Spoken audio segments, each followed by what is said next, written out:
من الشيطان الرجيم بسم الله الرحمن الرحيم قال الله تعالى في شأن حبيبه ومحبوبه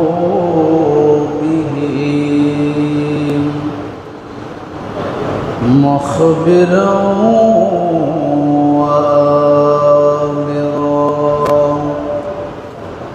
إن الله وملائكته يصلون على النبي يا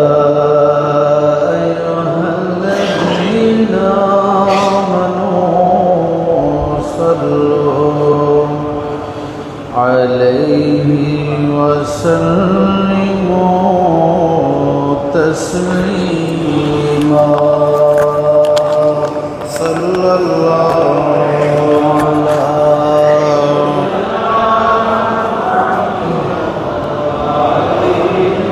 صحابه وسلم صلى الله على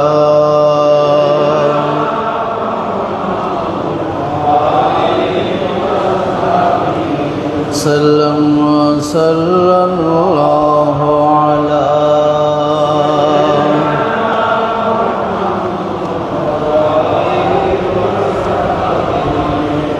اللهم صل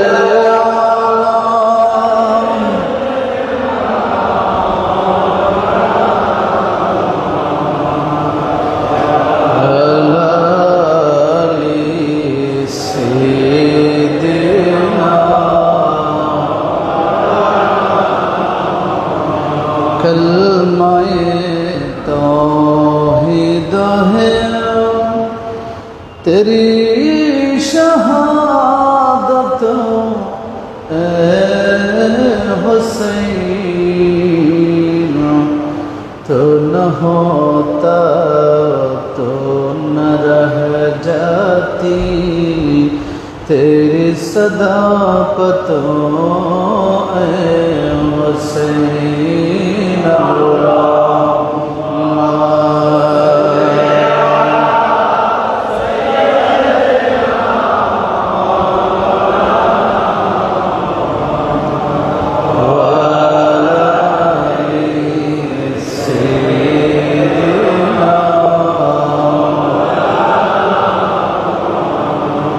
تیری قربانی نے زندہ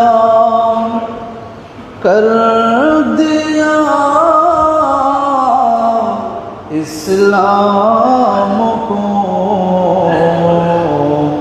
وہ رہے گا تا ابد تیری بدولت اے حسین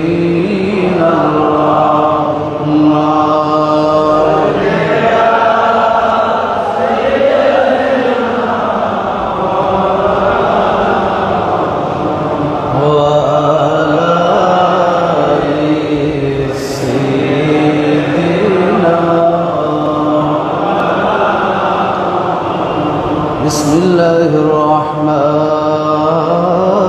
الرحيم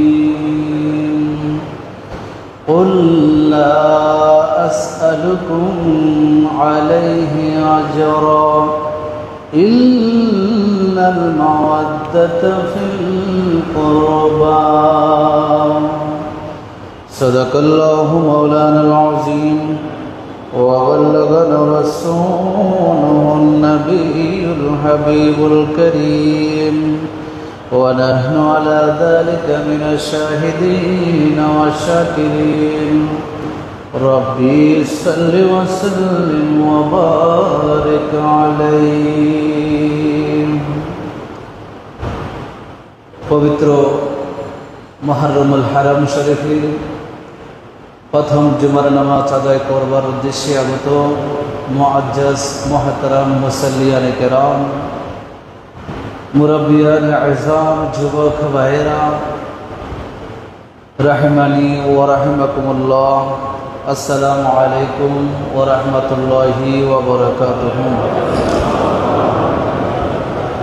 মহান রব্বুল আলামিনের পবিত্র দরবারে শত কোটি শুকরিয়ার সাজদা আদায় করছি।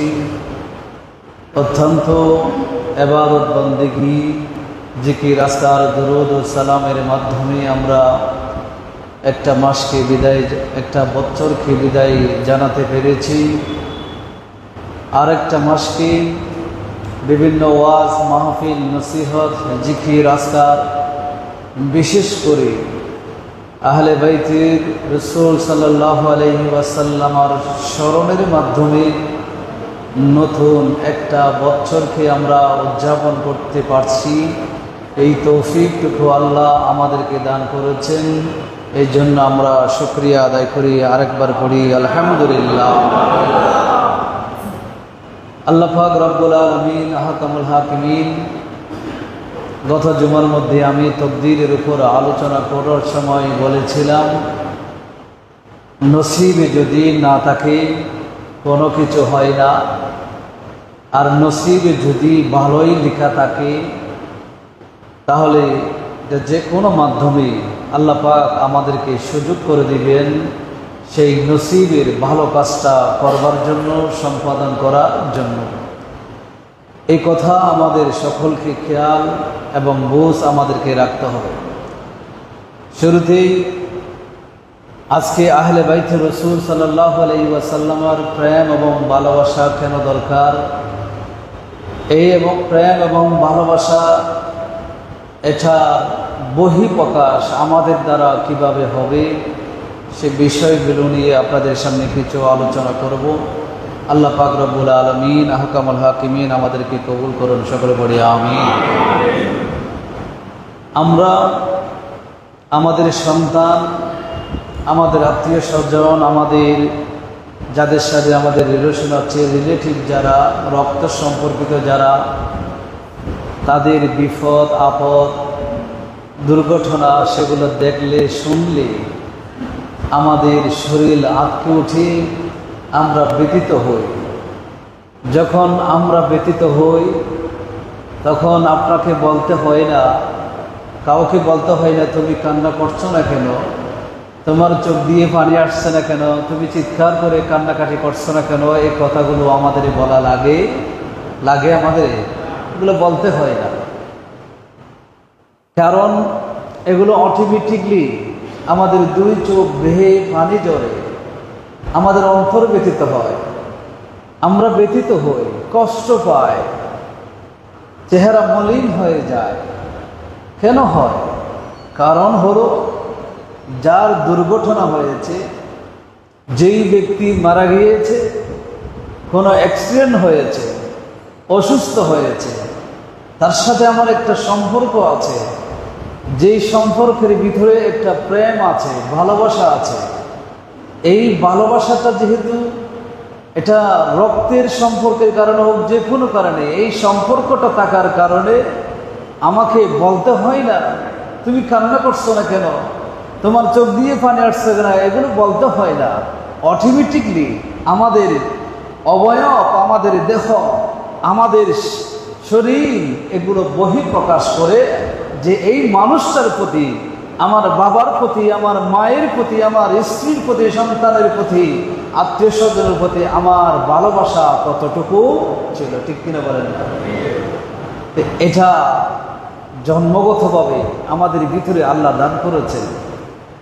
ঠিক অনুরূপ যতক্ষণ পর্যন্ত নবীর আহলে বাইত যারা, তাদের প্রতি আপনার ওই সম্পর্ক যতক্ষণ তৈরি হবে না, যেভাবে আপনার স্ত্রীর প্রতি আপনার যে সম্পর্ক, যে প্রেম এবং ভালোবাসা, আপনার মা এবং বাবার প্রতি যেই প্রেম এবং ভালোবাসা, সন্তানের প্রতি যেই প্রেম ভালোবাসা, এটা যেভাবে তৈরি হয়ে আছে, এই ধরনের ভালোবাসা যতক্ষণ পর্যন্ত আপনার ভিতরে, আমার ভিতরে তো যতক্ষণ পর্যন্ত তৈরি হবে না, সৃষ্টি হবে না, ততক্ষণ পর্যন্ত ওই ইমাম আলী মাকাম ইমামে হুসাইনের সেই দুঃখ কষ্ট, কারবালার জমিনে যারা শাহাদাত বরণ করেছেন তাদের সেই দুঃখ কষ্ট এগুলো শোনার পরেও আপনার ভিতরে আমার ভিতরে তার প্রকাশিত হবে না,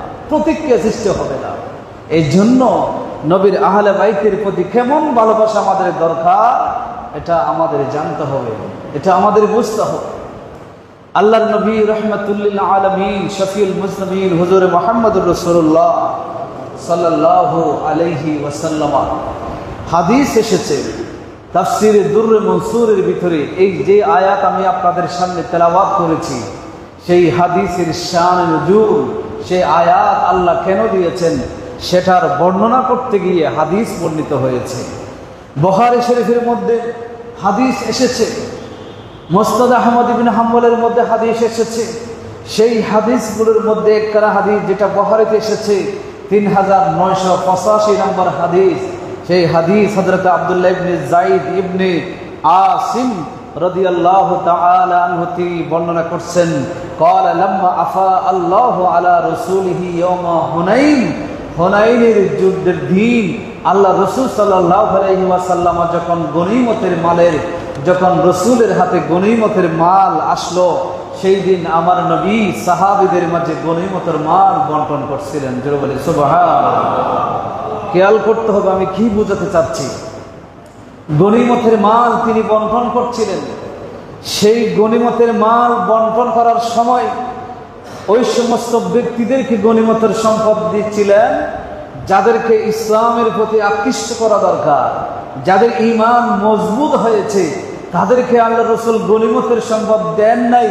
রসুল দিয়েছেন যারা ঈমানদার বটে তবে একটু দুর্বল, এখনো মজবুত হয় নাই, এরকম মানুষ দেখে দেখে আমার নবী গনিমতের সম্পদ বন্টন করছিলেন।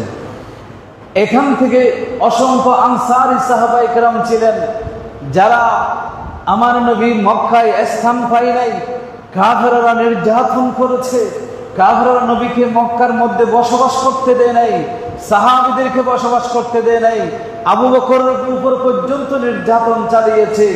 সেই সমস্ত সাহাবা এবং আমার নবীকে হিজরত করার পরে যে সমস্ত সাহাবায়ে কেরাম মদিনার জমিনে নিজের ঘর দুই ভাগ করে এক ভাগ সাহাবীকে দিয়ে দিয়েছেন, যার কাছে দুইটা স্ত্রী ছিল একটা স্ত্রী দিয়ে দিয়েছেন, যার কাছে 1 বিঘা জমিন ছিল অর্ধেক করে অর্ধেক মুহাজির ভাইকে দিয়ে দিয়েছেন, যার কাছে কিছু টাকা ছিল অর্ধেক টাকা মুহাজির ভাইকে দিয়ে দিয়েছেন।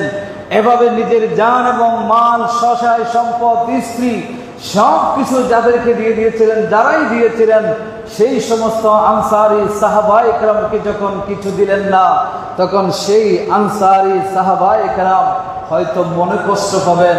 এই জন্য নবীজি সেই সাহাবাদের উদ্দেশ্য করে খুতবা দিলেন। নবীজি বললেন, ইয়া মাশারাল আনসার, হে আনসারী সাহাবারা। তখন আলম আজিদকুম দুল্লালান, হে আনসার সাহাবা, তোমাদেরকে কি আমি পথভ্রষ্ট পাইনি? তোমরা পথহারা ছিল, সঠিক পথের সন্ধান তোমাদের কাছে ছিল না। আল্লাহ ফাহাদাকুমুল্লাহু বি, আল্লাহ আমি নবীর মাধ্যমে তোমাদেরকে হেদায়েত দান করেছেন।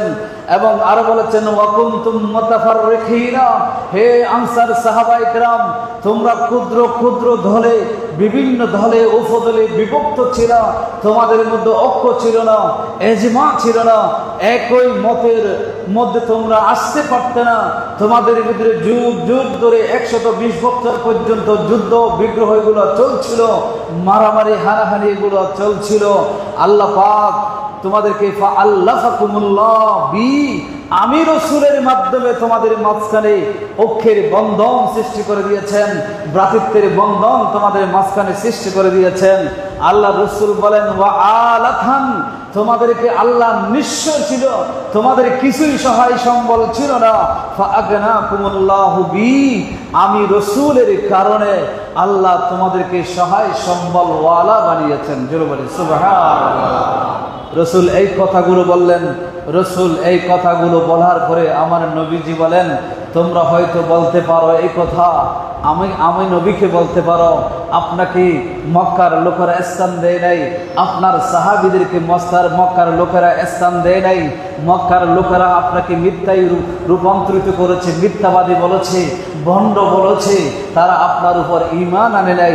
এই কথাগুলো তোমরা হয়তো বলতে পারো, তোমরা বলছো না কেন? এই কথাগুলো বলে বলে রাসূল তাদেরকে প্রশ্ন করলেন। তখন সাহাবায়ে কেরাম আল্লাহ এবং আল্লাহর রাসূলের উপর ওয়াল্লাহু আলামু ওয়া রাসূলুহু আলামু বলে আমার নবীর উপর ছেড়ে দিলেন। জোরে বলে সুবহানাল্লাহ। এই যে কথাগুলো বলার পরে আমার নবী রাহমাতুল লিল আলামিন শফিউল মুজনিমিন যখন এই কথাগুলো বললেন, তোমরা এটা বলতে পারো, তখন সাহাবায়ে কেরাম আনসার সাহাবায়ে কেরামকে যখন বললেন তোমরা উত্তর দাও আমাকে, তখন সাহাবায়ে কেরাম বললেন ক্বালু আমওয়ালানা ফি আইদিনা লিল্লাহি ওয়া রাসূলিহি। ইয়া রাসূলুল্লাহ, আপনি গনিমতের মাল দিচ্ছেন না, এটার জন্য আমাদের কোনো অভিযোগ নাই। আমাদের যত সম্পদ আছে আমাদের হাতে সব কিছু আল্লাহ এবং রাসূলের জন্য। জোরে বলি সুবহানাল্লাহ। এই কথা যখন বললেন তখন লামখানের খোদা সমস্ত ঘটনাগুলো দেখলেন, দেখার পরে আল্লাহ আয়াত নাযিল করলেন। কোন আয়াত? আল্লাহ বলছেন লা আসআলুকুম আলাইহি আজরা। নবী তাদের কাছে সম্পদ চাওয়ার দরকার নেই, তাদের কাছে টাকা পয়সার ধন দৌলত চাওয়ার দরকার নেই, তাদের কাছ থেকে নেতৃত্বের দায়িত্ব চাওয়া এগুলোর প্রয়োজন নেই।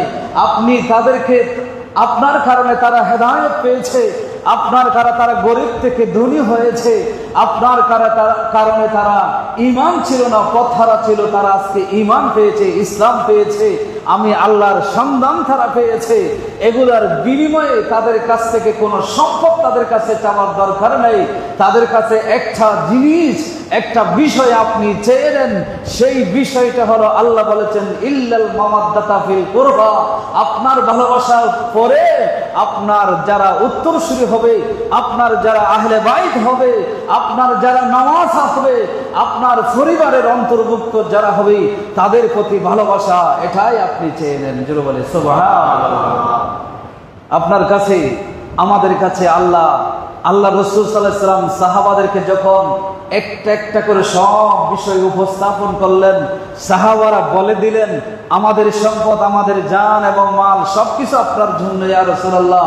আল্লাহ বলতেছেন তোমাদের জান রাসূলের লাগবে না, তোমাদের মাল আমার রাসূলের লাগবে না, তোমাদের কাছে আমার রাসূলের প্রয়োজন হবে। তোমরা তো নবীকে ভালোবাসছো, কিন্তু নবীর পরে নবীর আহলে বাইত যারা আসবে তাদেরকে ভালোবাসবে কিনা সেটার গ্যারান্টি, সেটার নিশ্চয়তা তোমাদেরকে আজকে দিয়ে দিতে হবে। জোরে বলে সুবহানাল্লাহ। এটাই হলো আল্লাহর চাওয়া। আল্লাহ আমাদের কাছে নামাজ, এটা আল্লাহ চেয়েছেন আমরা যেন নামাজ পড়ি। আল্লাহ আমরা সুদ খাই না, এটা আল্লাহ আমাদের কাছে চেয়েছেন। ঘুষ যেন না খাই, সেটা আল্লাহ আমাদের কাছে চেয়েছেন। হালাল উপার্জন করি, আল্লাহ আমাদের কাছে চেয়েছেন। আল্লাহ আরো এভাবে চাইতে অনেক কিছু চেয়েছেন, কিন্তু সেগুলো চাওয়ার যেই তর্জ, যে স্টাইল, সেগুলো এবং আহলে বাইতের ভালোবাসা চাওয়ার স্টাইলের মধ্যে ভিন্ন আছে। যখন অন্যান্যগুলো নবীর মাধ্যমে নামাজ পড়ার জন্য হুকুম দিয়েছেন, হুকুম দেওয়ার মাধ্যমে আল্লাহ আমাদের কাছে চেয়েছেন, কিন্তু আল্লাহ রসুলের জন্য সাহাবায়ে কেরাম তাদের জান এবং মাল সবকিছু রসুলের জন্য যখন তারা ওয়াকফ করে দিল, তখন আল্লাহ বলতেছেন তোমাদের জানও লাগবে না, তোমাদের মাল লাগবে না, তোমাদের কাছে আমার লাগবে আমার আহলে বাইতের ভালোবাসা। জোরে বলে সুবহানাল্লাহ। এটা সব কিছুর ঊর্ধ্বে নবীর পরিবারের ভালোবাসা। এই জন্য নবীর পরিবারের ভালোবাসা যদি আপনার অন্তরে না থাকে, তাহলে আপনি কখনো পরিপূর্ণ ঈমানদার হতে পারবে না। আমার ভাইয়েরা, অনেকে কথা বলে, আমি গত জুমার মধ্যে বলেছিলাম আদম আলাইহিস সালামকে ধোঁকা দিয়েছিল ইবলিস, শয়তান। সে যখন ধোঁকা দিয়েছিল, সে এই কাজটা করেছিল। আদম এবং মূসা আলাইহিস সালামের তর্ক, সেখানে আদম আলাইহিস সালাম বলেছিলেন আমার সৃষ্টির অনেক পূর্বে এই ঘটনাগুলো লেখা আছে। ঠিক অনুরূপ ইমামে হুসাইন, ইমাম আলী মকাম সব পরিবারে কারবালার জমিনে শাহাদাত বরণ করবেন, সেই কথাও কিন্তু অনেক আগে থেকে কি আছে, লেখা আছে। আমার নবী সেটা নবুয়তের জবানে বলে গিয়েছেন। জোরে বলে সুবহানাল্লাহ। অনেকে প্রশ্ন করতে পারেন, এটা যেটা হওয়ার সেটা হয়ে গিয়েছে, যে মারার সে মেরেছে, যার শাহাদত বরণ করা সে শাহাদত বরণ করেছে, এটা আগে থেকে হওয়ার ছিল, এখানে কাউকে দোষারোপ করতে লাভ নাই। এই ধরনের কথা অনেকে বলতে পারে। যেমন আমি তাকদীরের বিষয়ে বলতে গিয়ে একথাও তো আপনাদেরকে বলেছি, আমার উপর যদি কেউ ক্ষতি করে আমি তাকে দোষারোপ করব না। সব ক্ষেত্রে কিন্তু সে কথা সঠিক নয়। এখানে সত্য কোনটা মিথ্যা কোনটা সেটাকেও আপনাকে নির্ণয় করতে হবে, আপনাকে জানতে হবে। যেমন ইবলিস এবং আদম, এই দুইজনের মধ্যে ইবলিস যখন আদমকে দুঃখ দিয়ে প্রতারিত করে জান্নাত থেকে যখন বের করে দিল, আদম আলাইহিস সালাম তওবা করেছেন, আদমের তওবা আল্লাহর দরবারে কবুল হয়েছেন। আদম কিয়ামত পর্যন্ত সমস্ত মানুষের যে অনুকরণীয় হয়েছেন, আনুগত্য হয়েছেন, মানুষ অনুকরণ করার মতো একটা আদর্শিত ব্যক্তি হয়েছেন। আর শয়তান এটা কিয়ামত পর্যন্ত মলউন হয়েছেন, অভিশপ্ত হয়েছেন। কেউ এই পৃথিবীতে এমন কেউ নেই যে আদমের সাথে বেয়াদবি করেছে। শয়তান দরকার নাই আমাদের, আমরা শয়তানকে কেন মলউন বলবো কেন, এটা তো প্রয়োজন নাই, তাকে অভিশপ্ত বলার প্রয়োজন নাই। এই কথা বলে এরকম কোন মানুষ আছে দুনিয়াতে? কথা বলে না আছে? সে কি অপরাধ করেছিল? হযরতে আদম আলাইহিস সালামকে সিজদা করে নাই, আদম আলাইহিস সালামের সাথে বেয়াদবি করেছিল। এই বেয়াদবি করেছিল, আদম আলাইহিস এবং হাওয়াকে প্রতারিত করেছিল। এই কাজগুলো করার কারণে আল্লাহ তাকে মলউন বানিয়ে দিলেন। কিন্তু কিয়ামত পর্যন্ত সবাই কিন্তু তাকে মলউনই বলবে। আমরা সব সময় আউযু বিল্লাহি মিনাশ শাইতানির রাজিম, শয়তানের রাজিম, রাজিম মানে অভিশপ্ত, রাজিম শব্দ তো বিতাড়িত। এই বিতাড়িত অভিশপ্ত এই কথাগুলো আমরা প্রতিটা জায়গায় প্রতিটা মুহূর্তে কমপক্ষে দিনে 100-100বারের উপরে আমরা কি করি? উচ্চারণ করি। সেই শয়তানকে মলউন হিসেবে আমরা উচ্চারণ করি। যেটা আদম আলাইহিস সালামের সাথে যেই বেয়াদবি করেছে, আদম নবীর সাথে যেই বেয়াদবি করেছে, তাকে যদি আল্লাহ মলউন বানিয়ে দেন, তাকে যদি আমরা কিয়ামত পর্যন্ত মুসলমানরা ঈমানদাররা যদি বেয়াদব বলতে পারে, মলউন বলতে পারে, যেটা সমস্ত নবীদের নবী, সেই নবীকে যিনি কষ্ট দিয়েছে, সেই নবীর আহলে বাইতকে যারা শহীদ করেছে, রক্তাক্ত করেছে, সেই পরিবারের সম্পদ লুট করেছে, সেই নবীর মদিনার মধ্যে অত্যাচার করেছে, হাজার হাজার সাহাবাকে যারা হত্যা করেছে, মক্কা শরীফের মধ্যে যারা অত্যাচার করেছে, সেই মানুষকে কি মলউন বলা যাবে না? কথা বলে না, যাবে কিনা? যাবে। এই কথাও আমাদেরকে মনে রাখতে হবে। এটা যদি কেউ বলে এটা মলউন নয়, আমি বলবো সেটা তোমার ইজতিহাদ, এটা ভুল। আদমের সাথে বেয়াদবি করার কারণে কিয়ামত পর্যন্ত আমরা যদি মলউন বলতে পারি, তাহলে আমার নবীকে যারা কষ্ট দিয়েছে তাকে আমরা মলউন বলতে পারবো না কেন? সুতরাং আমরা সবসময় তাদেরকে কি বলবো? মলউন, অভিশপ্ত আমরা বলেই যাব। আল্লাহ আমাদেরকে বোঝার তৌফিক দান করুন, সকলে পড়ি আমিন। যেই কথা বলছিলাম, আমার নবী, এটা ইমামে হুসাইন যখন ছোট্ট শিশু ছিলেন, জন্ম হয় নাই, এইরকম হাদিসও আছে। হযরতে হুসাইন রাদিয়াল্লাহু তাআলা দুনিয়াতে আসেন নাই, তখনও আমার নবী সেটা জানতেন এবং সাহাবাদেরকে সেই কথাগুলো বলেছেন। জোরে বলে সুবহানাল্লাহ। হযরতে উম্মুল ফাদল বিনতুল হারিস রাদিয়াল্লাহু তাআলা আনহু তিনি বর্ণনা করছেন, আমি একদিন আমার নবীর হুজরায়ে মুবারাকার মধ্যে প্রবেশ করলাম। فقالت يا رسول الله, আমি বললাম, ওগো নবী, ইন্নী রাআইতু হুলমান মুনকারা, ওগো নবী, আমি একটা স্বপ্ন দেখলাম, যে স্বপ্নটা আমার কাছে খুব পছন্দনীয় নয়, খুব অপছন্দনীয়। আমি একটা অপছন্দনীয় স্বপ্ন দেখলাম। রাসূল বললেন, কি স্বপ্ন দেখেছো? তখন হযরতে উম্মুল ফাদল বিনতুল হারিস তিনি বলছেন, ইন্নাহু শাদীদ, ইয়া রাসূলুল্লাহ, এটা খুবই কঠিন একটা স্বপ্ন, খুবই মারাত্মক একটা স্বপ্ন দেখেছি। রাসূল বলেন, ক্বালা মা হুয়া, বলো না সেই স্বপ্নটা কি? ক্বালাত রাআইতু কাআন্না কিতআতাম মিন জাসাদিকা কুতিআত ওয়া উদিয়াত ফি হিজরি, আমি দেখেছি স্বপ্নের মধ্যে আপনার দেহ মুবারক থেকে এক টুকরা গোশত, মাংস কেটে নেওয়া হলো, সেই মাংসের টুকরাটা এসে আমি উম্মুল ফাদল বিনতে হারিসের কোলের মধ্যে পড়লো। জোরে বলে সুবহানাল্লাহ। এক টুকরা মাংস আপনার শরীর থেকে কেটে ফেলা হলো, সেই মাংসের টুকরা এসে আমি উম্মুল ফাদল বিনতে হারিসের কোলের মধ্যে আসলো। ফাকালা রাসূলুল্লাহ, নবীজি বললেন, রাআইতে খাইরা, তুমি ভালো স্বপ্ন দেখেছো। তখন রাসূল ব্যাখ্যা করলেন, তালিদু ফাতিমাতা ইনশাআল্লাহ গোলামান, অতি শীঘ্রই আমার মেয়ে ফাতেমা একটা সন্তানের জন্ম দিবে এবং ফায়াকুনু ফি হিজরিকা, সেই সন্তান জন্ম হওয়ার সাথে সাথে তুমি উম্মুল ফাদল বিনতে হারিসের কোলের মধ্যে দেওয়া হবে। জোরে বলে সুবহানাল্লাহ। এই কথা বলার পরে রাবি বর্ণনা করছেন, ফাওয়ালাদাত ফাতিমাতুল হুসাইনা, কিছুদিন পরে হযরতে ফাতেমা রাদিয়াল্লাহু তাআলা আনহা একটা সন্তানের জন্ম দিলেন। সেই সন্তানের নাম হলো হুসাইন। ফাকানা ফি হিজরি, জন্ম হওয়ার সাথে সাথে আমার কোলের মধ্যে দেওয়া হলো। কামা ক্বালা রাসূলুল্লাহ সাল্লাল্লাহু আলাইহি ওয়াসাল্লাম, যেভাবে নবীজি স্বপ্নের ব্যাখ্যায় বলেছিলেন সেভাবে আমার কোলের মধ্যে দেওয়া হলো। ফাদাহালতু ইয়াওমান ইলা রাসূলিল্লাহ সাল্লাল্লাহু আলাইহি ওয়াসাল্লাম, কিছুদিন যাওয়ার পরে আমি একদিন আবার আমার নবীর হুজরার মধ্যে প্রবেশ করলাম। প্রবেশ করার পরে ফাওয়াদাতুহু ফি হিজরিহি, ওই সন্তানকে কোলে নিয়ে আমি যখন প্রবেশ করি ওই সন্তানকে আমার নবীর কোলের মধ্যে দিয়ে দিলাম। জোরে বলে সুবহানাল্লাহ। সন্তান আমার নবীর কোলে দিলাম। নবীজির কোলে দেওয়ার পরে সুবহানাত মিন্নি ইলতিফাতুহু, আমি কিছুক্ষণ অন্যদিকে একটু খেয়াল করার পরে কিছু কাজ করার পরে পরক্ষণে আমি আমার নবীজির চেহারার দিকে তাকাইলাম। নবীজির চেহারার দিকে যখন তাকাইলাম, ফাইজান আইনাত রাসূলুল্লাহ সাল্লাল্লাহু আলাইহি ওয়াসাল্লাম তুহরিকান মিনাদ দুমু, তখন সাথে সাথে দেখতে পেলাম আমার নবী হযরত হুসাইন রাদিয়াল্লাহু তাআলা আনহুকে কোলে নিয়ে আছেন, কিন্তু নবীজির দুই চোখ দিয়ে অজস্র সেখান থেকে রাসূলের চোখ দিয়ে পানি বের হচ্ছে। জোরে বলে সুবহানাল্লাহ। আমার নবীর চোখ মুবারক দিয়ে পানি বের হচ্ছে, রাসূল কান্না করছেন।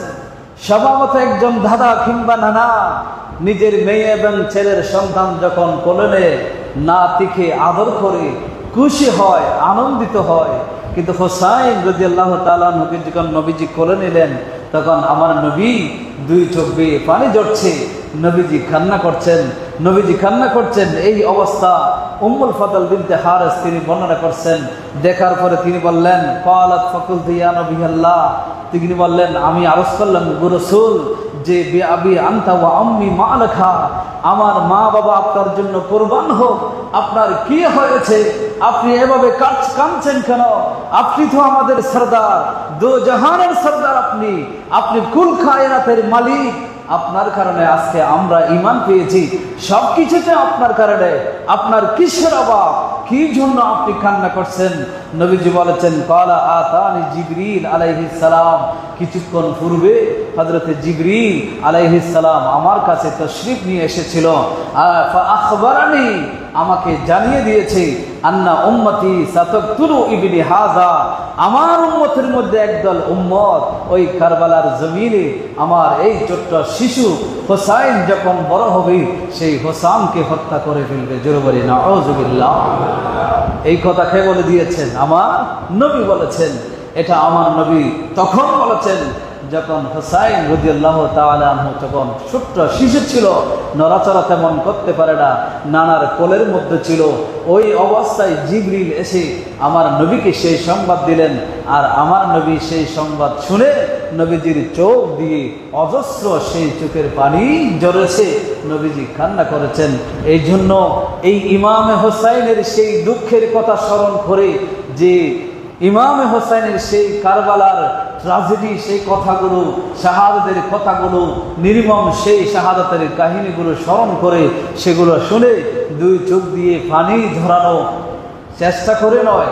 এটা যদি ইমামে হুসাইনের প্রতি সেই মহব্বত যদি থাকে তাহলে অন্তর থেকে সেই মহব্বত সৃষ্টি হয়ে আপনার চোখ দিয়ে পানি আসা, সেই ইমামে হুসাইনের জন্য দুই চোখের পানি এক ফোঁটা দুই ফোঁটা পানি ঝরানো, এটা আল্লাহ রাসূলের সুন্নাহ। জোরে বলি সুবহানাল্লাহ। এই জন্য ইমামে হুসাইনের জন্য রাস্তায় বের হয়ে চাবুক নিয়ে শরীরে আঘাত করে করে রাস্তায় হাই হোসেন বলে কান্নাকাটি করা, এটা নবীর সুন্নাহ নয়। আমার নবী যে কান্না করছেন, উম্মুল ফাদল বিনতে হারিস হুজরার মধ্যে ছিলেন, হয়তো অন্যমনস্ক ছিলেন, সেটা উম্মুল ফাদল দেখে নাই। যখন নবীজির দিকে তাকাইলেন তখন দেখলেন নবীজির চোখ বেয়ে পানি পড়ছে। এটা থেকে বোঝা যায় যে আল্লাহ রসুল হাও মাও করে কান্না করে নাই। আল্লাহ রসুলের অন্তরের মধ্যে হোসাইনের প্রতি ভালোবাসা ছিল, হোসাইনের প্রতি সেই মহাব্বত ছিল। সেই মহাব্বতের কারণে রসুলের চোখ বেয়ে বেয়ে পানি ঝরছিল। জোরে বলে সুবহানাল্লাহ। সুতরাং আমরা কাঁদবো, ইমামে হোসাইনের জন্য চোখের পানি খাবো, আল্লাহর কাছে দোয়া করব, আল্লাহর কাছে জিকির আজকার করে আমরা ইসানে সওয়াব করব। ইমামে হোসাইনের মহাব্বত অন্তরে লালন করে রাস্তায় বের হয়ে হাই হোসাইন করে মিছিল করে নয়। আল্লাহ আমাদেরকে বুঝার তৌফিক দান করুন, সকলে পড়ি আমিন। আমার রাসূল সাল্লাল্লাহু আলাইহি ওয়াসাল্লাম হাদিসে পাকের মধ্যে বললেন, ওয়া আতানি বিতুরবাতিন মিন তুরবাতিহি হামারা, হে উম্মুল ফাদল বিনতে হারিস, যেই জায়গার মধ্যে আমার হোসাইন শহীদ হবে সেই জায়গা থেকে লাল রঙের মাটি হযরত জিবরিল আলাইহিস সালাম নিয়ে এসে আমি রাসূলকে দিয়েছেন। জোরে বলি সুবহানাল্লাহ। রাসূলকে সেই জায়গার মাটি পর্যন্ত দেওয়া হয়েছে।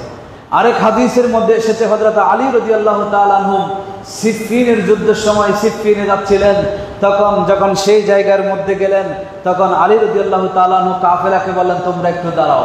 বলে কারণ কি? বলে কারণ হলো এই জায়গাটার নাম তোমরা বলো। তখন বলা হলো এই জায়গাটা হচ্ছে কারবালা, কারবুন মুসিবত, বলা মানে মুসিবত কারবালা। তখন ইমাম আলী রাদিয়াল্লাহু তাআলা আনহু বললেন, কারণ আমি এই জন্য জিজ্ঞেস করেছি, কারণ হলো এই জায়গার মাটির যে গন্ধ আমার নবীর নবুয়তের হাত দিয়ে সেই মাটির গন্ধ আমাকে শুকিয়েছিল, আমি শুকিয়েছিলাম এবং এই জায়গায় আসার পরে আমি সেই গন্ধ পেয়েছি। জোরে বলে সুবহানাল্লাহ। আমার নবী ইমামে হোসাইন রাদিয়াল্লাহু তাআলা আনহু কখন শাহাদাত বরণ করবেন, কোথায় শাহাদাত বরণ করবেন, কোথায় তার মাজার হবে, সবকিছু নবীজি বলে দিয়েছেন। ইমামে হোসাইনের জন্মের পরপর ছোট শিশু থাকা অবস্থায় সেগুলো বলে দিয়েছেন। জোরে বলে সুবহানাল্লাহ। এটা হলো তকদীর। এটা হলো কি তকদীর? কারণ একজনের নসিবে লেখা আছে, একজনের নসিবে লেখা আছে জাহান্নাম, তাকে তো জাহান্নামে যেতে হবে। জাহান্নামে যাওয়ার জন্য ছোট ছোট ওয়াসাতা যদি হয়, নামাজ পড়ি নাই জাহান্নামে যাব, এই পর্যন্ত নিষেধটা জ্বলে যাবে, এটা জ্বলবে না আগুনে। এক সময় গিয়ে কলমা পড়েছি, এই জন্য আমার নবী সুপারিশ করে সে জাহান্নাম থেকে মুক্ত করে এনে জান্নাতের নদীতে ফেলে সেখান থেকে মুক্ত করে আমাদেরকে জান্নাতে পাঠাবেন, গুনাহগারকে জান্নাতে পাঠাবেন। কিন্তু এমন জাহান্নামে যদি হতে চায় যেই জাহান্নামীদের জন্য কোনো সুপারিশ নেই, যেই জাহান্নামের দিকে আমার নবী তাকাবেও না, এই ধরনের কলমার অধিকারী যদি আমরা হতে চাই তাহলে এজিদের মতো কাজ আমাদেরকে করতে হবে। এজিদ এই তার নসিবে লেখা ছিল, মুসলমান ছিল, সাহাবের ছেলে ছিল, সবকিছু তার পক্ষে ছিল, এরপরও তাকে যে জাহান্নামে যেতে হবে, এই জন্য সে ইমামে হোসাইনকে হত্যা করার পথ কি করেছিল? বেছে নিয়েছিল। ইমামে হোসাইনের সাথে শত্রুতামি করার পথ বেছে নিয়েছিল। ইমামে হোসাইনের সাথে মহাব্বতের পথে থাকা দরকার ছিল, মহাব্বত বাদ দিয়ে সে শত্রুতামির পথ বেছে নিয়েছিল। এখনো যারা ইমামে হোসাইনের মহাব্বতের পথে না থেকে মহাব্বতের পথ বেছে না নিয়ে যারা শত্রুতামির পথ বেছে নিবে, তারাও সেই জাহান্নামে যাবে এজিদের মতো, এজিদের সাথে জাহান্নামে যাবে, যে জাহান্নাম থেকে মুক্ত হওয়ার কোনো সুযোগ নাই, নবীর সুপারিশ পাওয়ার কোনো সুযোগ সেখানে থাকবে। কারণ ইমামে হোসেনকে আমার নবী ভালোবাসতেন। এই জন্য আমরা যখন নামাজ পড়ি সেই নামাজের মধ্যে আমরা নবীর পরিবারকে সালাম দিই, সেই সালামের ভিতরে ইমাম হোসেনকে আমরা কি দিই? সালাম দিই। এজিদকে সালাম দিই আমরা। যেই নামাজের মসজিদের নামাজে মহল্লায় মসল্লার মধ্যে নামাজের মসল্লার মধ্যে বসে বসে আত্তাহিয়ার মধ্যে যেই নবীকে সালাম দিই, সেই নবীর আওলাদকে আমরা সালাম দিই, ইমামে হোসাইনকে সালাম দিই, আহলে বাইতে রাসূল যারা আছে তাদেরকে সালাম দিই। যাদেরকে আমরা সালাম দিই তাদের সাথে আমাদের শত্রুতামি থাকা দরকার না ভালোবাসা থাকা দরকার? তা আওয়াজ দিয়ে বলেন না, প্রেম ভালোবাসা থাকা দরকার। সুতরাং তাদের সাথে যারা শত্রুতামি করবে, অন্তরে বিন্দু পরিমাণ সেই গোস্তাখ বেয়াদবি যারা রাখবে, তাদের সেই নামাজ রোজা সেগুলো আল্লাহর দরবারে কি হবে না, কখনো কবুল হবে না। মনে রাখবেন সেগুলো, এগুলো আমার কথা নয়, এগুলো হাদিস এবং কোরআন থেকে। আমি সাধারণত কাহিনী নির্ভর কথা একটু কম বলি, আমি কোরআন এবং হাদিস থেকে কথাগুলো বলার জন্য আপনাদেরকে চেষ্টা করছি। আল্লাহ আমাদেরকে বুঝার তৌফিক দান করুন, সকলে বলি আমিন। আরেকটা হাদিসের মধ্যে এসেছেন, যেই হাদিসটা মুসনাদ আহমদ ইবনে হাম্বলের মধ্যে এসেছেন, এটা হচ্ছে 13,794 নম্বর হাদিস। মুসনাদ আহমদ ইবনে হাম্বল এই কিতাবের মধ্যে 40,000-এর উপরে হাদিস আছে। যেই ইমাম মুসনাদ আহমদ ইবনে হাম্বল, যিনি ইমাম আহমদ ইবনে হাম্বল, সেই ইমাম আহমদ ইবনে হাম্বল হচ্ছেন যুগের শ্রেষ্ঠ একজন মুহাদ্দিস ছিলেন। যাই ইমাম বুখারী যাকে বলছেন, ইমাম বুখারীর মুস্তাদ ছিল ইমাম আহমদ ইবনে হাম্বল। ইমাম আহমদ ইবনে হাম্বল থেকে হাদিস শিখে ইমাম বুখারী হয়েছেন। সেই ইমাম আহমদ ইবনে হাম্বল হাদিস বর্ণনা করছেন। হযরত আনাস রাদিয়াল্লাহু তাআলা আনহু বর্ণনা করছেন, قال استاذن ملك المطر ان ياتي النبي صلى الله عليه وسلم। মালাকুল মতর বৃষ্টি দেওয়ার জন্য, যেই মেঘমালা নিয়ন্ত্রণ করার জন্য যেই ফেরেশতা নিয়োজিত আছে, সেই ফেরেশতা হযরতে আল্লাহ রাসূল সাল্লাল্লাহু আলাইহি ওয়াসাল্লামের কাছে অনুমতি চাইলেন। ফাআযিনা লাহুম, তখন তাকে অনুমতি দেওয়া হলো। তখন হযরতে উম্মে সালমা রাদিয়াল্লাহু তাআলা আনহা তিনি ছিলেন সেখানে। আল্লাহ রাসূল সাল্লাল্লাহু আলাইহি ওয়াসাল্লাম বললেন, এই উম্মে সালমা, তুমি দরজার মধ্যে পাহারা দারোয়ানের দায়িত্ব পালন করো, কাউকে এই যে হুজরার মধ্যে প্রবেশ করতে দিও না। তখন লা ইয়াদখুলু আহাদুন, কাউকে প্রবেশ করতে দিবে না। ফাজা আল হুসাইন ইবনে আলী, পরক্ষণে হযরত হুসাইন ইবনে আলী রাদিয়াল্লাহু তাআলা আনহু তিনি চলে আসলেন।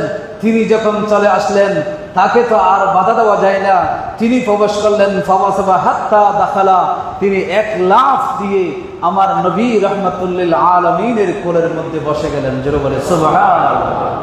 হযরত হুসাইন যখন কোলের মধ্যে বসে গেলেন, ফাজআলা ইয়াসআদু আলা মানখাবিন নবী, কোলের মধ্যে ছোট বাচ্চা কোলের মধ্যে বসলে এক জায়গায় বসে থাকে না।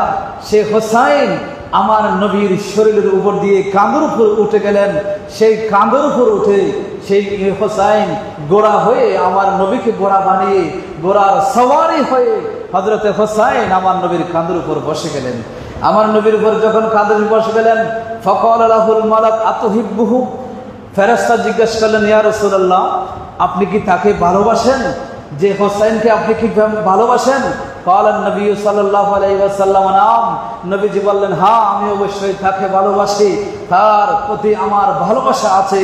কালা ফা ইন্না উম্মাতাকা তাকতুলুহু, ইয়া রাসূলুল্লাহ, আপনি তাকে ভালোবাসেন, যাকে আপনি ভালোবাসেন এমন একটি সময় আসবে যারা আপনার উম্মত বলবে, যাদের সেই সেনাবাহিনীর কাতারের মধ্যে যেই আযান আপনি প্রতিষ্ঠা করেছেন সেই আযান দেওয়া হবে, সেই আযানের মধ্যে আপনাকে নবী বলে সাক্ষ্য দেওয়া হবে, সেখানে নামাজ জামাত সহকারে আদায় করা হবে, সেখানে ইকামত হবে, সেখানে কলমার পতাকাও থাকবে, সব কিছু থাকবে। কিন্তু সেই উম্মতটা আপনার এই হুসাইনকে শহীদ করে দিবে। সেই উম্মতগুলো আপনার হুসাইনকে সেখানে শহীদ করে দিবে। সেই উম্মতগুলো আপনার হুসাইনকে মেরে ফেলবে, হত্যা করবে। ইন শিতা উরিদুকাল মাকান আল্লাযী ইউফতারু ফীহি, ইয়া রাসূলুল্লাহ, আপনি যদি ইচ্ছা করেন তাহলে আমার ক্ষমতা, আল্লাহ আমাকে ক্ষমতা দিয়েছেন, আমি সেই জায়গাটা আপনাকে দেখিয়ে দিতে পারবো। জোরে বলে সুবহানাল্লাহ। আমার নবী মদিনায় ছিলেন, মদিনা থেকে ইরাকের জমিনে, কুফার জমিনে সেই কারবালা যেই জায়গাটা, সেই জায়গাটা আমার নবীকে সরাসরি দেখিয়ে দেওয়া হয়েছে। আমার নবী নবুয়তের চক্ষে, সচক্ষে, কপালের চক্ষু দিয়ে সেই জায়গাটা নবীজি দেখেছেন। দেখার পরে আমার নবী ফাদারাবা বিয়াদিহি, এবং আরো বলেছেন ফাদারাবা বিয়াদিহি ফারাহু তুরাবান আহমার, আল্লাহ রাসূল সাল্লাল্লাহু আলাইহি ওয়াসাল্লাম অথবা ফেরেশতা তার হাত দিয়ে সেখানে আঘাত করলেন, সেখান থেকে কিছু মাটি এনে আমার নবীকে দিলেন। ফাহাদাত উম্মে সালমা রাদিয়াল্লাহু তাআলা সেই মাটিগুলো হাতে নিলেন। ফাযালিকা তুরাব ফাসাররাতহু ফি তারফিন, সেগুলো একটা কাপড়ের মধ্যে পেঁচিয়ে বন্ধ করে রাখলেন। ক্বালা ফাকুন্না নাসমাউ ইউক্তালু বিকারবালা, হযরত আনাস রাদিয়াল্লাহু তাআলা বলেন, আমরা তখন থেকে, ওই দিন থেকে আমরা সব সময় শুনতাম এই যে হুসাইন ওই কারবালার জমিনে কি হবে, শাহাদাত বরণ করবে। জোরে বলে সুবহানাল্লাহ। ইমাম হুসাইন সম্পর্কে আনাস রাদিয়াল্লাহু তাআলা বলেন, আমরা সেই দিন থেকে সাহাবী যারা ছিলেন তাদের জবানে ছিল যে হুসাইন ওই কারবালার জমিনে কি করবে, শাহাদাত বরণ করবে। এই ইমাম হুসাইন হককে প্রতিষ্ঠা করার জন্য ইমাম হুসাইন শাহাদাত বরণ করেছেন, অন্যায়কে অন্যায়ের প্রতিবাদ করার জন্য শাহাদাত বরণ করতে হয়েছে, পরিবারকে বিসর্জন দিতে হয়েছে, মেয়েদের পরিবারের স্ত্রী ছেলে মেয়েদের ইজ্জত বিসর্জন দিতে হয়েছে। যেই 72 জন যে কাফেরা ছিল সেই কাফেরাগুলোর জীবন দিতে হয়েছে অন্যায়ের প্রতিবাদ করতে গিয়ে, ইসলামের বিধানকে রক্ষা করতে গিয়ে, নামাজ প্রতিষ্ঠা করতে গিয়ে, সুদ ঘুষ এগুলোকে দুনিয়া থেকে বিমুখ করতে গিয়ে, এগুলোকে দুনিয়া থেকে বিলুপ্ত করতে গিয়ে, নামাজ সিজদা ইসলামী বিধানগুলো প্রতিষ্ঠা করতে, কোরআনের বিধান প্রতিষ্ঠা করতে গিয়ে ইমাম হোসেন সেখানে শাহাদাত বরণ করেছেন। দুনিয়ার কোন নেতৃত্ব লাভের জন্য ইমাম হোসেন কি করে নাই? শাহাদাত বরণ করে নাই। আজকে আমরা কোথায় আছি? আমরা আজকে না থাকার পেছনে ঘুরতে ঘুরতে যেই নামাজের জন্য ইমাম হোসেন জীবন দিলেন সেই নামাজ আজকে আমাদের ভালো লাগে না। যেই ঘুষ দুনিয়া থেকে চলে যাক সেটার জন্য ইমাম হোসেন রক্ত দিলেন, সেই ঘুষ আজকে আমাদের ভালো লাগে। যেই সুদ দুনিয়া থেকে বিলুপ্ত করার জন্য ইমাম হোসেন আজকে রক্ত দিলেন কারবালার জমিনে, আমরা বলি ইমাম হোসেনকে আমি ভালোবাসি, অথচ সেই সুদ আমার ভালো লাগে, সেই সুদকে আমি বিলুপ্ত করতে পারি নাই। যেই নেতৃত্বের লোভ ছাড়াই শুধুমাত্র ইসলামের উদ্দেশ্যে জীবন দিলেন, সেই ইসলাম আমাদের ভালো লাগে না, নেতৃত্ব আমাদের ভালো লাগে। টাকা পয়সা ধন দৌলত সেগুলোর জন্য না, সেগুলোকে বাদ দিয়ে শুধু ইসলামকে প্রাধান্য দিয়ে রক্ত দিয়েছেন, সেটাকে আমার ভালো লাগে না। আমার ধন দৌলত আমার ভালো লাগে। যেই ফরদার জন্য আজকে ইমাম হোসেন প্রতিষ্ঠা করার জন্য আজকে রক্ত দিয়েছেন, সেই ফরদা আজকে আমার মেয়েকে আমি করাতে পারি না, আমার স্ত্রীকে সেই ফরদা আমি করাতে পারি না। আমি সবকিছু করাতে পারি, কিন্তু সেটা আজকে আমরা করাতে পারি না। আজকে হয়তো সেই মহিলা, যেই মহিলা বেফরদা চলে, হয়তো এমন ঘর আছে সেই ঘরের মধ্যে সেই মহিলা হয়তো ইমাম হোসেনের জন্য সেই মহিলা রান্না করে ইমাম হোসেনের ফাতিহা দেওয়ার জন্য সেই মহিলা মুরগি রান্না করতেছে, তাবাররুক রান্না করতেছে, হালুয়া রান্না করতেছে গরিব মিসকিনকে দেওয়ার জন্য, অথচ সেই মহিলা ফর্দা করে না। সেই মহিলা এই দিকে বলে আমি ইমাম হোসেনকে ভালোবাসি, মুহররম মাস সেটাকে ভালোবাসি, ইমাম হোসেনের জন্য ফাতিহার ব্যবস্থা করছি। কিন্তু সেই মহিলা জানে না তুমি মুখে ভালোবেসেছ, তুমি ইমাম হোসেন তো ফর্দার জন্য নসিহত করেছেন কারবালার মাঠেও, কিন্তু সেই ইমাম হোসেনের মহব্বত তোমার ভিতরে থেকে তাকে, তাহলে তুমি ফর্দা করো না কেন? সেই কথা আমরা জানি না। এগুলো আমাদের জানা দরকার। মহব্বত শুধু মুখে বললে আসে না, মহব্বত শুধু এটা আমাদের মুখের বলার বিষয় না, এগুলো আমাদের কাজ দিয়ে প্রমাণ দিতে হবে। একজন যদি ইমাম হোসেনকে যদি আজকে আপনি মহব্বত করে থাকেন, তাহলে একজন মানুষও নামাজ না পড়ে থাকতে পারবেন না। আপনি নিজেকে চিন্তা করেন, ইমাম হোসেনকে কতটুকু ভালোবাসেন আপনি? কই আপনার সেই জীবন তো নামাজ না, সেই নামাজের বিধান আপনার ভিতরে নাই, আপনি কেমন ইমাম হোসেনকে ভালোবাসেন? ইমাম হোসেন দেখেন নাই যখন শিমর যখন সিনার মধ্যে বসে গেল, ছুরি দেওয়ার জন্য যখন বসে গেল, সেই মুহূর্তে নামাজ পড়া ফরজ ছিল না। সেই মুহূর্তে নামাজ কি ছিল না? ফরজ ছিল না। কি সেরকম জান চলে যাচ্ছে, তীরের বল্লমের আঘাতে শরীর জর্জরিত, শরীর থেকে রক্ত পড়ছে, ব্যথায় কাতর। এমন এক মুহূর্ত, যেই মুহূর্তে নামাজ পড়া ফরজ ছিল না, সেই মুহূর্তে ইমাম হোসেনের সিনায় যখন শিমুর ছুরি চালানোর জন্য যখন বসে গেল, তরবারি হাতে নিল, গলায় ছুরি চালিয়ে দিবি, ইমাম হোসেন বললেন শিমুর একটু দাঁড়াও, আমার নানা আমাকে বলেছেন তুমি আমাকে হত্যা করবা, তোমার চেহারা আমার নবীজি আমাকে বলে দিয়েছেন, আমার নবীর কথা মিলে গেছে, কিন্তু একটু সুযোগ দাও, আমি যেন একটু আজকে জুমার নামাজ 2 রাকাত নামাজ আমি যেন আদায় করতে পারি। কি শিক্ষা দিয়ে গেলেন আমাদেরকে? জীবন চলে যাচ্ছে, শেষ মুহূর্ত পর্যন্ত নামাজ আঁকড়ে ধরো, ইসলাম আঁকড়ে ধরো, রসুলের সুন্নাহ আঁকড়ে ধরো। ইমাম হোসেন সেটাই শিখিয়ে গেলেন। আজকে আমরা ইমাম হোসেনের মহব্বত, ইমাম হোসেনের প্রেম আমরা বলি, কিন্তু নামাজ আমার জীবনে নাই। আজকে ফজরের নামাজ যারা নামাজ পড়তে এসেছে, আমি বলতে পারবো না, আল্লাহ সবাইকে কবুল করুন, কিন্তু অনেকে নামাজ ফজরের নামাজটাও পড়েন নাই, পড়ে নাই এরকম মানুষ এখানে আছে না? আছে। আপনাকে যদি দাঁড়াতে বলি হবে, আপনি লজ্জায় দাঁড়াবেন না। অনেক সরল সাদাসিধে মানুষ আছেন, আপনি হয়তো হাত তুলে দিয়ে আমি পড়তে পারিনি, কিন্তু আপনার দোষ আয়েব আমি প্রচার করতে চাই না, অন্য মানুষের কাছে আপনার দোষ প্রচারিত হোক সেটা চাই না। আপনি বেনামাজি, কিন্তু আপনি ইমাম হোসাইনের আদর্শ আপনার ভিতরে নেই, আপনি কেমন মহব্বত করেন? আপনি জানেন না নামাজের মধ্যে, আমি বলছি না, নামাজের মধ্যে আপনি হোসাইনকে সালাম দিচ্ছেন, এই সালাম ইমাম হোসাইন কিভাবে আপনার থেকে গ্রহণ করবে? আপনার সালামের জবাব ইমাম হোসাইন কিভাবে আপনাকে দেবে? সালাম দিলে তো জবাব আসবে, আসবে না? আমরা সালাম দিলে জবাব দিতে হয় কিনা? সালাম দেওয়া সুন্নত, কিন্তু জবাব দেওয়া কি ওয়াজিব। আমরা যখন নবীকে সালাম দেন, নবী সালামের জবাব দেন। নবীর আহলে বাইতকে যখন আপনি সালাম দেন, নবীর আহলে বাইত আমার সালামের জবাব দিবেন। কিন্তু ইমাম হোসেন আপনি নামাজে সালাম দিচ্ছেন, যখন নামাজে সালাম দিচ্ছেন, আজকে জুমার নামাজে সালাম দিচ্ছেন, তখন সেই সালাম ইমাম হোসেন নিতে পারবে? জবাব দিবে না।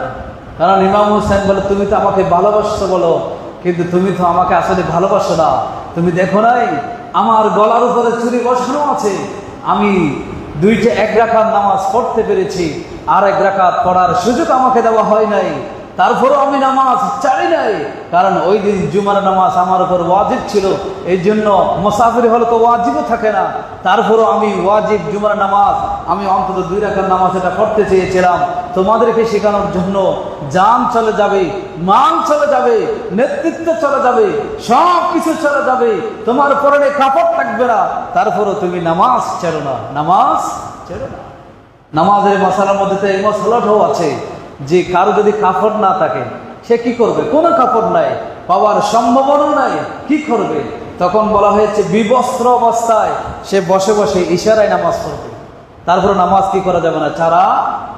আর একটু কঠিন করে বলি, যখন কোনো মা সন্তানকে জন্ম দিতে যায়, জন্ম দেওয়া শুরু করে, এই মুহূর্তে যদি একটা সন্তানকে জন্ম দেওয়ার সময় পৃথিবীতে সবচাইতে বেশি ব্যথা একজন প্রসূতি মায়ের হয়, এর চেয়ে বেশি ব্যথা কোনো একটা শরীরের মধ্যে, মনে করেন একসাথে যদি 30-100টা তরবারি নিয়ে যদি একসাথে আঘাত করে, 100টা তরবারি দিয়ে আঘাত করলে আপনার শরীরে যত ব্যথা অনুভব হয় না, তার চেয়ে 1000 গুণ বেশি ব্যথা অনুভব হয় একজন মা যখন তার সন্তানকে জন্ম দিতে যায়।